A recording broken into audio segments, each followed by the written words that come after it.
Salut à tous et bienvenue dans TeamTech 221. Pour le cours de bureautique d'aujourd'hui, nous allons voir le logiciel Excel. Comme je l'ai dit lors de notre première vidéo, le logiciel Excel est le logiciel scientifique. C'est un logiciel scientifique, ça nous permet de faire des tableurs, de générer des graphiques, tout ça, de faire des calculs, etc. Bon, euh, pour Excel, ça c'est très facile. Pour créer un fichier, c'est comme vous venez juste ici sur Nouveau. Voilà. Et on a en bas des classeurs qui sont déjà faits, qu'on peut prendre et modifier. Par exemple, des budgets, tout ça, qu'on peut prendre et modifier. Si on veut également rechercher en ligne des modèles, on recherche, on tape sur la barre recherche. Ou bien on peut créer un nouveau classeur. On peut également ouvrir les classeurs déjà faits. Bon, je vais créer un nouveau classeur. Voilà. Bon, voilà à quoi ressemble le logiciel Excel. Voilà à quoi ressemble un classeur. C'est un ensemble de lignes et de colonnes qui forment un grand tableau. Et c'est dans ces cellules qu'on va mettre nos fonctions, tout ça. Bon, pour commencer, il faut d'abord sauvegarder. N'oubliez pas de le sauvegarder de temps en temps parce que ça va peut-être vous aider. Voilà. N'oubliez pas de sauvegarder, sinon vous pouvez jeter votre travail et aussi votre machine à cet art. Je vais écrire par exemple bonjour dans une cellule. Voilà. C'est assez simple. Bon, il y a beaucoup de détails, mais bon, dans l'ensemble, vous allez comprendre. On va faire pas à pas, on va comprendre. Bon, là, c'est pour changer par exemple la police de l'écriture. Augmenter par exemple la taille, tout ça. Bon, on a un ensemble de polices comme vous pouvez le voir. Voilà. Augmenter la taille, changer la couleur de la police. Voilà. C'est assez simple.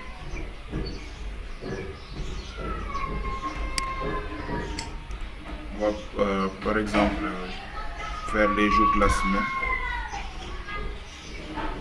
Par exemple, si vous faites un budget, tout ça, on va prendre par exemple lundi, mardi, mercredi, jeudi, vendredi, samedi et dimanche. Mais comme vous pouvez le voir, vous pouvez avoir par exemple, vous pouvez écrire par exemple plus de 30 lignes. Et Excel nous l'a facilité. On écrit seulement lundi, ensuite on déroule, on a les autres jours. C'est beaucoup plus facile si on veut écrire par exemple 30 lignes ou par exemple 100 lignes. On ne peut pas écrire lundi, mardi, mercredi jusqu'à 100, impossible. Voilà, là maintenant on peut l'aligner, changer la couleur de la police. C'est assez simple. Voilà. On peut même également le souligner, changer la couleur du soulignement.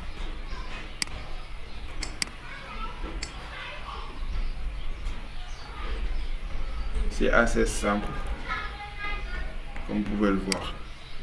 On peut le centrer, on peut le déplacer également. On peut déplacer une cellule pour le changer de position, tout ça.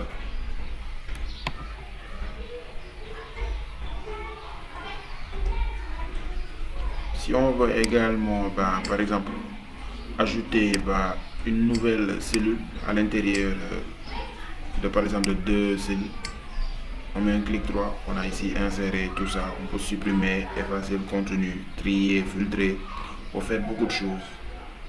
Voilà. On a également format de cellule qu'on va voir juste après.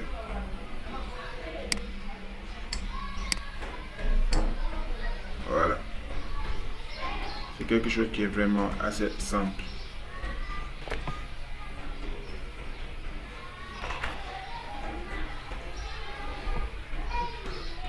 Et si vous voulez créer également une nouvelle feuille, vous venez ici juste en bas, le plus qui est ici en bas, vous cliquez là-bas, vous avez une nouvelle feuille. Pour le renommer, double-cliquez seulement et je vais écrire par exemple nouvelle feuille. Ensuite, vous appuyez sur Entrée. Et voilà, vous avez une nouvelle feuille qui est créée. On va tourner sur notre feuille principale. Voilà. On va faire également pareil pour les numéros. Par exemple, 1, 2, 3, 4, 5, 6, 7. Voilà. Si on va écrire un ensemble d'un, on écrit seulement le 1 et ensuite on le déroule. Mais si on va écrire par exemple 1, 2, 3, 4, 5, on écrit simplement 1, 2. Pour connaître par exemple les notations, on appuie sur Shift, on le sélectionne et on déroule. C'est pour connaître par exemple l'incrémentation, les pas. On le centre. On peut également changer la couleur du surlignement comme je l'ai dit. C'est quelque chose qui est vraiment simple à faire. Pourquoi on écrit le 1, ensuite 2, c'est pour connaître par exemple les pas. Par exemple par part de 1 ou par part de 2, voilà. Et tout à l'heure, maintenant, on va faire par exemple par part de 2, 2, 4, ensuite, en section, hop, j'ai pris une erreur. Shift, voilà, on va sélectionner, puis on va dérouler. Donc on a la 2, 4, 6, 8, 10, 12, 14. C'est pour connaître juste l'incrémentation. Voilà, on le centre, et voilà. Également, on peut le déplacer, comme je l'ai dit tout à l'heure. Vous pouvez le mettre partout où vous voulez. C'est à vous de choisir. Voilà.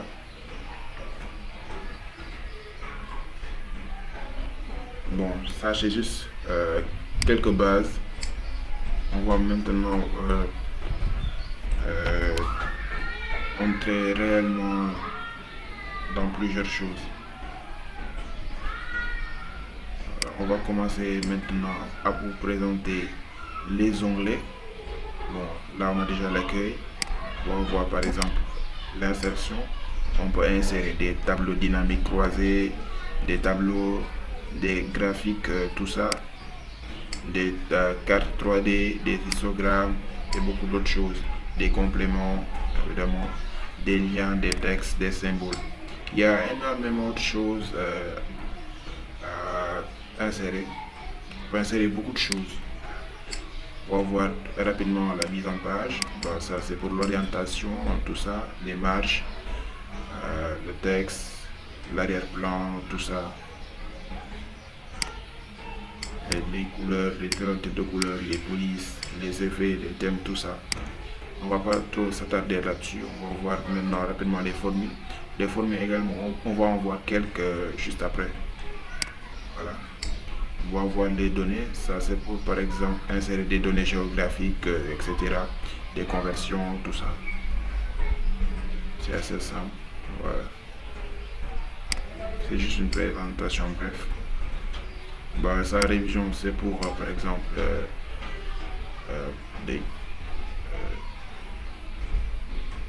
pour rectifier. Bon, là on a les affichages.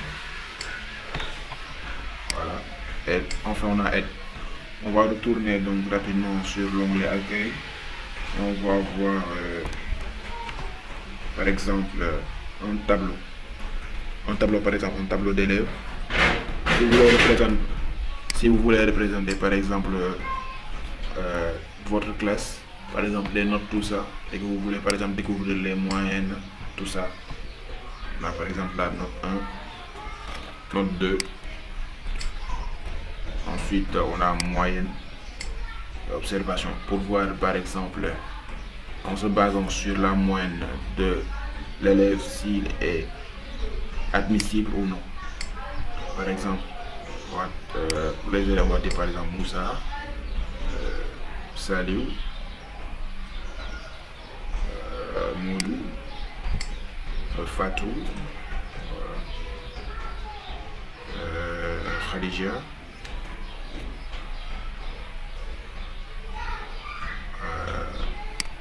on va dire Albert et enfin, bon, on va sélectionner un dernier Issa.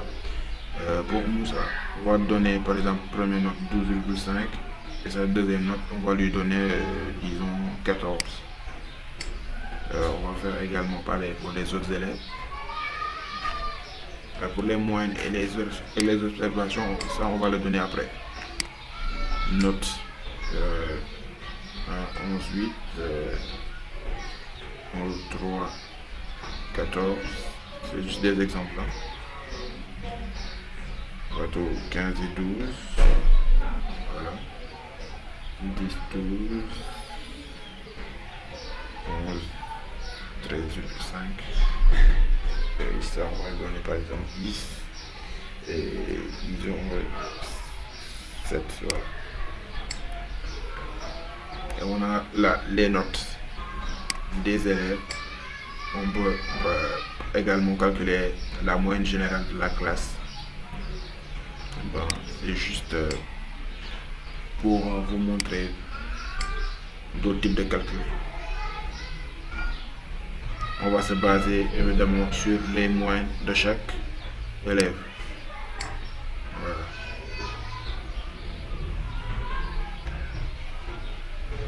Et pour calculer la moyenne, on met égal. C'est très important l'égal. On va sélectionner par exemple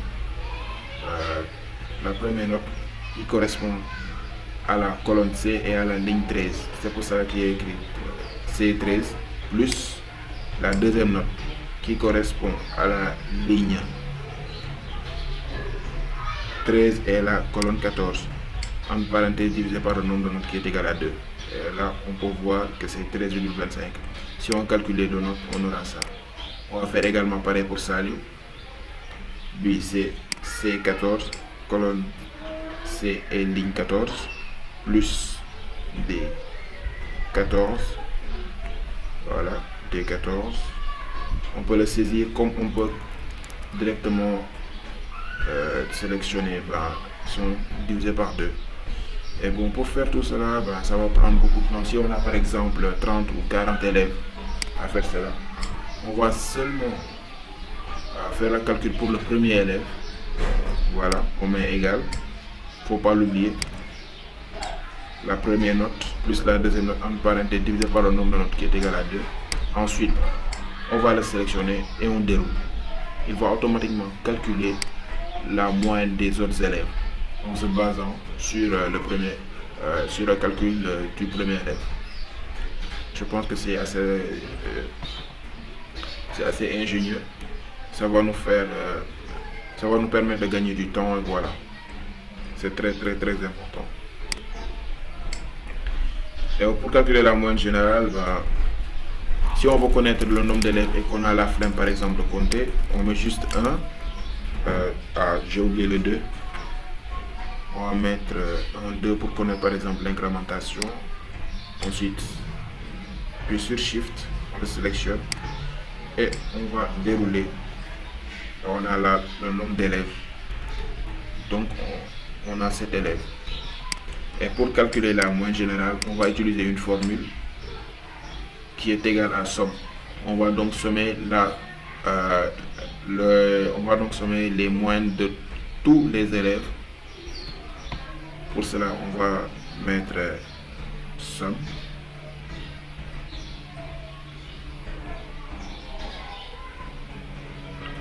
Voilà, on va mettre somme. Ensuite, on va choisir la plage. Voilà, ça va de là jusque là. On va le sélectionner. On met 2 points, comme on peut également le dérouler jusque là. C'est à vous de choisir. Vous pouvez prendre, voilà, vous pouvez mettre 2 points, comme vous pouvez le dérouler. Choisir la plage, en parenthèse divisé par le nombre d'élèves qui est égal à 7. Voilà. Ensuite, on peut se rentrer. On a donc une moyenne de 10, et quelques. Donc, on va gérer après les chiffres après la virgule dans une autre vidéo. En tout cas, ça marche. C'était ça qui est important. Voilà. Maintenant, on va passer aux observations. Pour les observations, si un élève a une moyenne supérieure ou égale à 10, il est admis. Sinon, il a doublé, donc échec. Pour le premier élève, il a 13,25, donc il est admis. Le deuxième, 9,5, échec. Bon, pour cela, ça va être difficile si on a par exemple plusieurs élèves. Et Excel nous a mis en place une fonction si, c'est-à-dire une condition. Si cela arrive, voilà ce qui doit se passer. Sinon, cela. Donc, si la moyenne du premier élève est supérieure ou égale à 10, moins point virgule, hop, allez, attendez. Voilà. Bon, je vais aller l'écrire là-bas sur la barre de formule. Si la moyenne supérieure ou égale à 10, on met admis. Sinon, point virgule. Si la valeur est vraie, on met admis. Sinon, on met échec. Voilà, ensuite on peut sur entrée. Et voilà. Ensuite on a qu'à sélectionner et dérouler. Ça va automatiquement calculer pour les autres élèves. C'est assez simple. Voilà. Là on a fait on a calculé la moyenne de chaque élève, l'observation et la moyenne générale. On peut également donner l'élève qui a la plus grande moyenne et l'élève qui a la plus petite moyenne. On va commencer par l'élève qui a la plus grande moyenne, donc la plus grande moyenne de la classe. Voilà. Ensuite, on va voir la plus petite moyenne. Attendez, je vais le copier. Je vais sélectionner. Voilà. La plus petite moyenne de la classe. Bon, pour cela également, Excel nous a mis en place une fonction max pour déterminer le maximum et min pour déterminer le minimum. On met max entre parenthèses, on va sélectionner la plage de moyenne, ensuite on appuie sur entrée et voilà, pour voir que 13,5 est la moyenne la plus grande. Et pour la plus petite moyenne, c'est également pareil. On met égal 1000 entre parenthèses. On va sélectionner également la plage d'adresse. Voilà. On sélectionne la plage d'adresse. On appuie sur entrée. Et voilà. On a calculé la plus grande moyenne de la classe et la plus petite moyenne de la classe.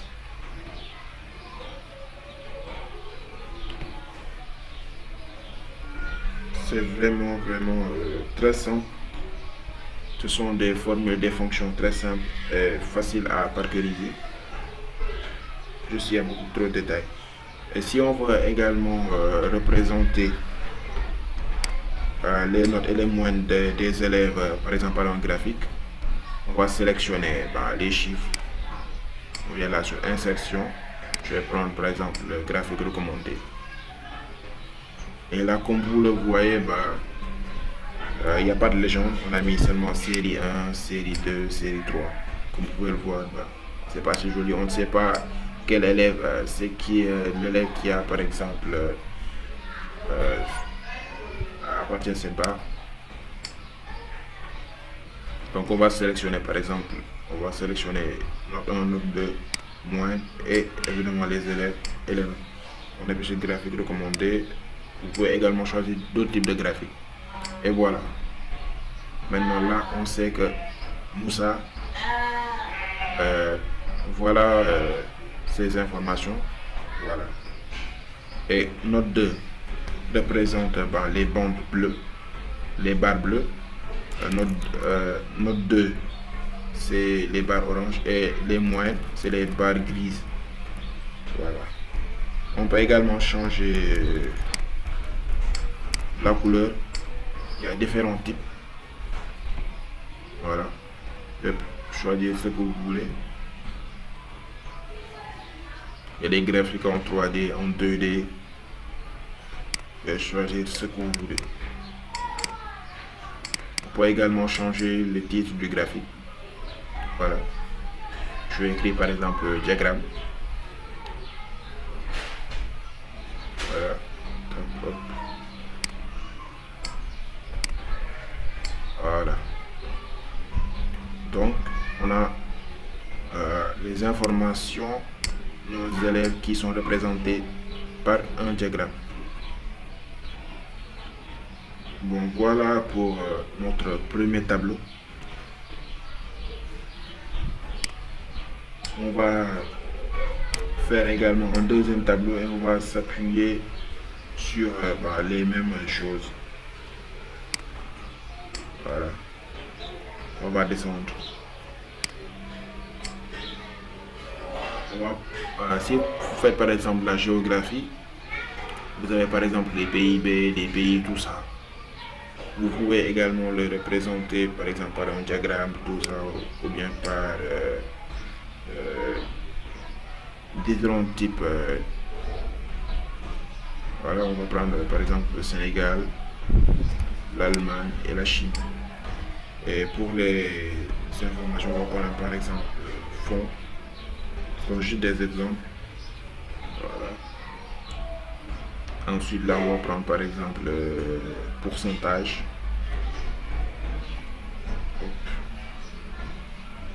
Pourcentage. Là, on va prendre bonus. Et enfin, on a l'argent total, c'est-à-dire le fonds total. Le fonds plus les bonus. Et pour le Sénégal, on va dire par exemple, puisqu'on utilise le franc CFA, on va mettre par exemple 130 millions. Et pour le CFA, ça, on va le mettre après. Pour par exemple la devise. Allemagne, on va mettre par exemple 4 millions d'euros. Et Chine, 9 millions de. Voilà. Pour changer par exemple la devise, on met un clic droit, format de cellule. On a différents types de choses. On a des polices, remplissage, tout ça, alignement. Ce qui nous intéresse sont les devises. On vient donc d'un nombre. Il y a également beaucoup d'autres choses. On a monétaire, date, heure, pourcentage, scientifique, tout ça. On va cliquer sur monétaire. Voilà, symbole. On a beaucoup de types de monnaie. Euro, dollar, tout ça.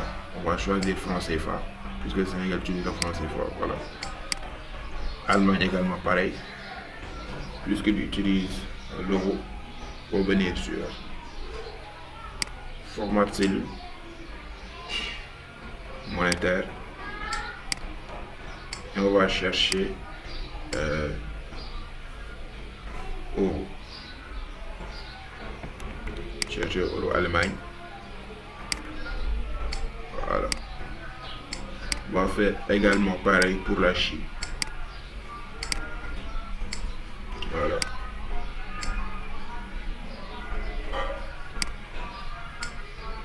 Voilà.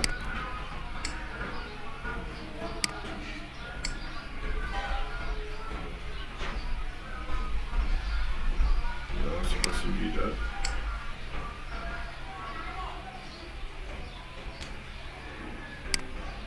Donc voilà. On appuie sur OK. Et voilà. C'est comme ça qu'on choisit les devises de monnaie. Mais on va le représenter en graphique, donc on va prendre une seule monnaie commune pour, par exemple, pour ne pas avoir de problème. Voilà. On prend par exemple 3 millions. Ensuite, on va choisir. Bon, si vous êtes en mode saisie d'une cellule, vous ne pouvez pas afficher tous les types de formats de cellule. Voilà. Et là, on va chercher euro.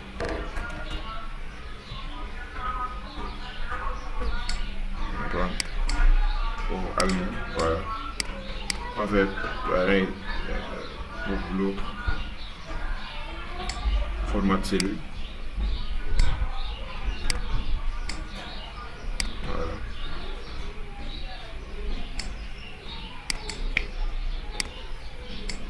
Et pour les pourcentages, on va prendre par exemple 0,05 pour le Sénégal.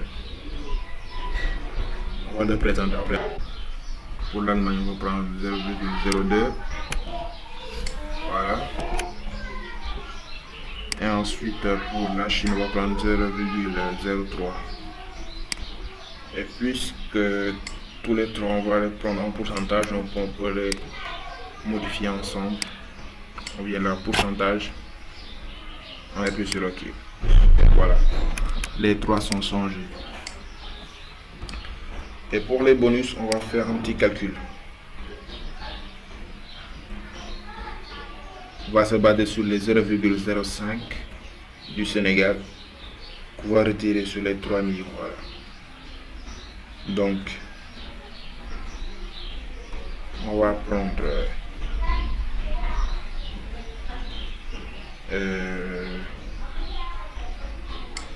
les 0,05, c'est-à-dire les 5%, multiplié par le fonds qui est égal à 3 millions sur 100. Après sur l'entrée, on a donc un bonus de 1500 euros. On va également faire pareil pour les autres, mais pas besoin de le calculer, on n'a qu'à le dérouler, on va le calculer automatiquement. Voilà. Maintenant, on va passer pour l'argent total, donc c'est-à-dire la somme entre le fonds et les bonus. C'est facile, on peut choisir par exemple somme, on va sommer les deux, c'est-à-dire les 3 millions d'euros et les 1500 euros. C'est 31,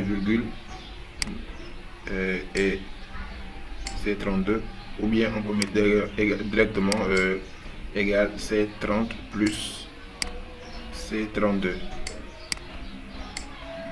Ensuite on déroule, on va automatiquement le calculer.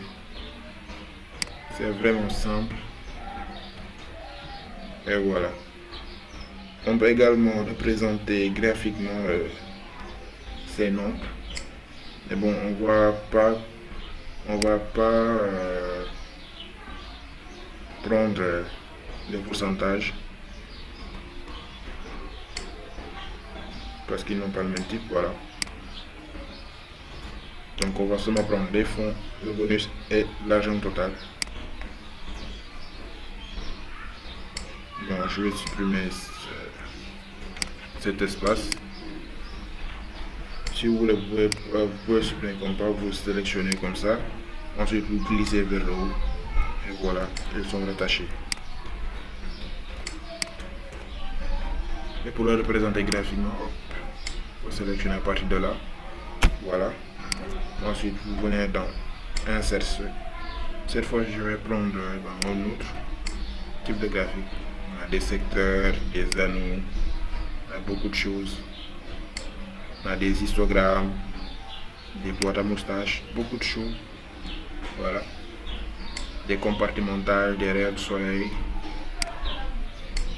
On a largement le choix des histogrammes en 3D, 2D, des barres 3D, 2D.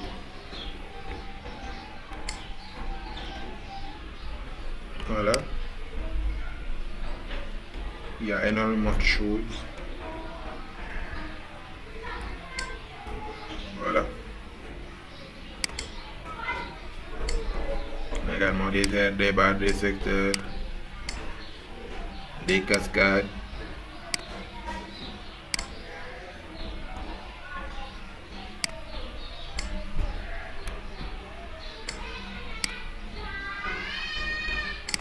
On a le choix entre tous ces types de graphiques, des cours, comme vous pouvez le voir, des cours empilés. Voilà. Donc je vais choisir par exemple des barres groupées et voilà. Ensuite on peut changer la mise en forme. Si on n'aime pas cette mise en forme ou bien les couleurs, on peut même les changer. Voilà, c'est bon. Pour changer le style, je vais prendre par exemple celui-là. Voilà.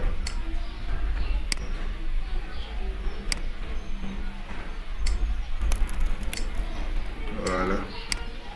on peut l'agrandir comme on peut le diminuer si on ouvre de voir. On peut le déplacer également. Voilà.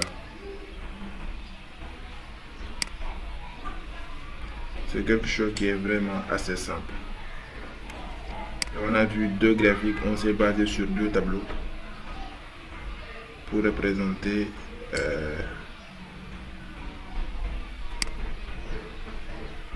des données. Et maintenant pour finir, nous allons voir juste quelques formules, 4 à 5 formules comme ça. On va en voir d'autres prochainement. On va par exemple calculer le nombre de cellules vides, par exemple minimum, maximum, voilà. Et par exemple, comment insérer une date. On prend par exemple des plats, par exemple des numéros.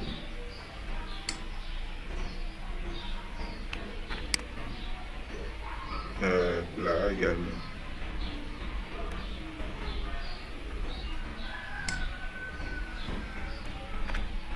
On va prendre par exemple la cheb, mafé. On va laisser une cellule vide. Il y a ça. Et enfin, on va prendre là, disons, soupe canne.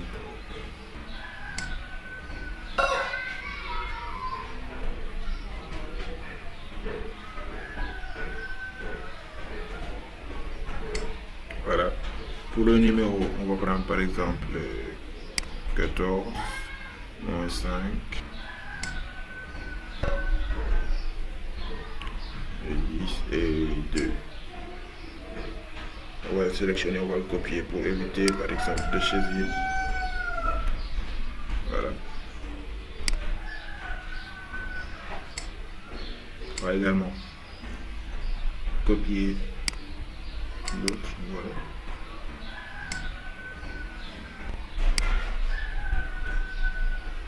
Et pour ces plats, bon, on va d'abord le monter pour que ce soit un peu joli. Voilà. Pour ces plats, on va calculer le nombre de cellules vides.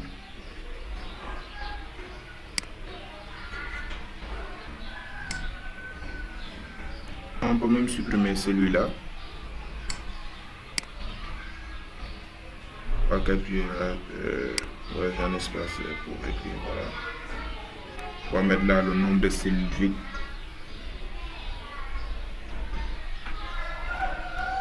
Voilà, le nombre de cellules vides. Et là, on va mettre par exemple min, max.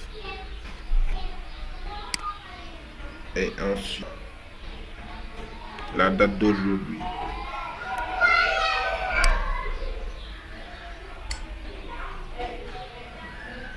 Et pour calculer le nombre de cellules vides sur par exemple une plage,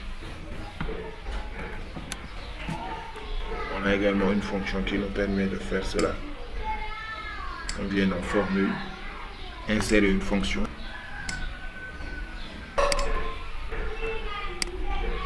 On va taper nombre vide. Si on tape nombre vide, on a là beaucoup de nombres. Voilà. On peut sur OK. Pour l'achat d'une plage, je pense que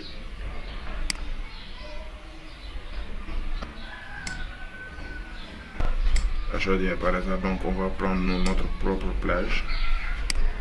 Voilà. On appuie sur Entrée. J'ai mélangé les plages. J'ai pris celle des numéros. Maintenant, je dois prendre celle des plats. Voilà. On va le choisir. On appuie sur Entrée. Et voilà. Donc, on a une seule cellule qui est vide.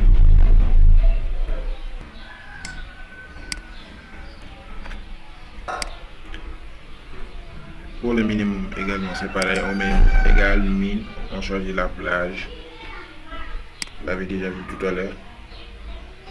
Et pour le maximum également pareil, on met égal max.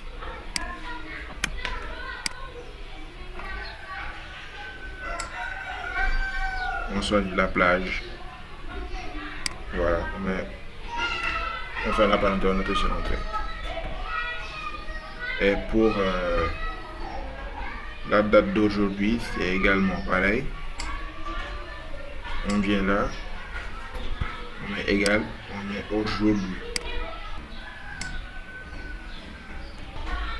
Voilà, hop, je fais une erreur là. Voilà. Aujourd'hui, on met un double clic.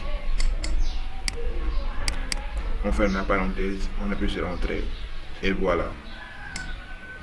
Parti. Bon, voilà une brève présentation d'Excel. Je vous ai montré quelques bases d'Excel. Sur une autre vidéo, on va voir beaucoup d'autres choses, beaucoup plus intéressantes. N'hésitez pas à vous abonner à notre chaîne.